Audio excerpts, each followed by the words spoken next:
তফসিল অনুযায়ী আগামী 12 মে অনুষ্ঠিত হতে যাচ্ছে জাতীয় সংসদের সংরক্ষিত নারী আসনের নির্বাচন। এই নির্বাচনকে ঘিরে ক্ষমতাসীন দল বিএনপিতে বইছে উৎসবের আমেজ। তবে সেই আমেজের আড়ালে লুকিয়ে আছে গভীর ক্ষত। দীর্ঘ 17 বছর যে জুলুম সহ্য করা তৃণমূলের ত্যাগী নেত্রীদের অভিযোগ, তাদের সরিয়ে জায়গা করে নিচ্ছেন সাবেক মন্ত্রী এমপিদের আত্মীয় আর প্রভাবশালী মহলের আশীর্বাদপুষ্ট হাইব্রিড প্রার্থীরা। এমনকি উঠেছে কোটি কোটি টাকার মনোনয়ন বাণিজ্যের বিস্ফোরক অভিযোগ। রাজধানীর নয়াপল্টন এখন সরগরম। দেশের বিভিন্ন প্রান্ত থেকে আসা নারী নেত্রীদের ভিড়, সবার হাতেই মনোনয়নের ফর্ম। তবে এই হাসি মুখের আড়ালে রয়েছে বঞ্চনার দীর্ঘশ্বাস।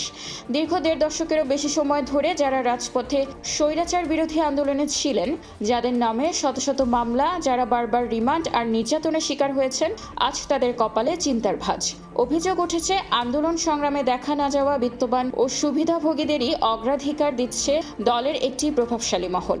মনোনয়ন প্রত্যাশাকে ঘিরে অস্থিরতার মাঝেই বোমা ফাটিয়েছেন জাতীয়তাবাদী মহিলা দলের কেন্দ্রীয় যুগ্ম সম্পাদক ফাতেমা বাদশা। তার দাবি, সংসদ সদস্য পদ নিশ্চিত করতে তার কাছে চাওয়া হয়েছিল 12 কোটি টাকা। জানালেন, ঢাকা থেকে প্রতিনিধি দল চট্টগ্রাম গিয়ে এই প্রস্তাব দেয় তাকে।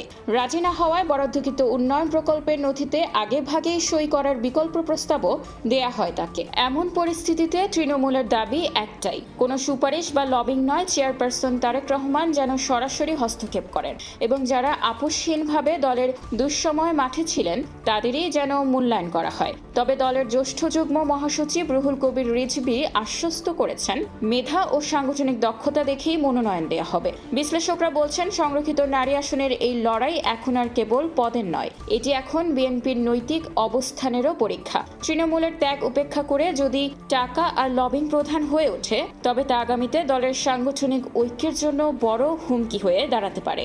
শেষ পর্যন্ত তারেক রহমান তৃণমূলের ক্ষোভের আগুন নেভাতে পারেন কিনা, এখন সেটাই দেখার বিষয়।